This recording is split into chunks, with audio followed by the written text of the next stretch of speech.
மறக்காம ட்ரை பண்ணிட்டு எப்படி இருக்குன்னு கமெண்ட்ஸ்ல சொல்லுங்க. வீடியோ புடிச்சிருந்தா லைக் பண்ணுங்க. சேனல மறக்காம சப்ஸ்கிரைப் பண்ணி சப்போர்ட் பண்ணுங்க. இன்னைக்கு ரொம்ப சூப்பரான ஸ்டஃப்டு வெண்டைக்காய் ஃப்ரை எப்படி செய்யறதுன்னு பார்க்க போறோம். இது வந்து ஈஸியா சட்டுன்னு செஞ்சிடலாம். சப்பாத்திக்கு ஒரு அட்டகாசமான சைட் டிஷ் இது.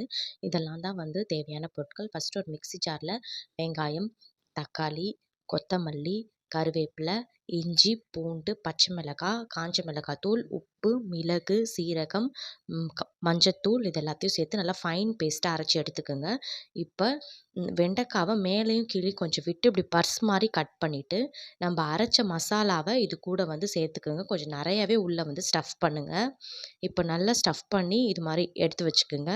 இப்போ ஒரு கடாயில் எண்ணெய் சேர்த்து அது எண்ணெய் ஹீட் ஆனதும் நம்ம ஸ்டஃப் பண்ணி வச்ச வெண்டைக்காவை ஒன்று ஒன்றா இந்த மாதிரி வந்து சேர்த்துக்குங்க. இப்போ இதுக்கு எல்லாத்துக்கும் ஸ்டஃப் பண்ணிவிட்டு மீதி அந்த மசாலா கொஞ்சம் பேலன்ஸ் இருக்கும். அதில் ஒரு 2 டேபிள் ஸ்பூன் தண்ணி சேர்த்து நல்லா கலந்து கடாயிலே வந்து அதையும் வந்து சேர்த்துக்குங்க. ரொம்ப டேஸ்ட்டாக இருக்கும் அப்படி பண்ணிங்கன்னா. இப்போது நல்லா இந்த மாதிரி பண்ணிவிட்டு இப்போ வந்து இந்த ஆவி வரணும். இதில் இந்த ஸ்டேஜ் வந்ததும் ஒரு தட்டு போட்டு மூடி சிம்மில் 10 மினிட்ஸ் ஒரு சைடு வைங்க. இப்போ அப்படியே வந்து இந்த பக்கம் திருப்பி விட்டுக்குங்க.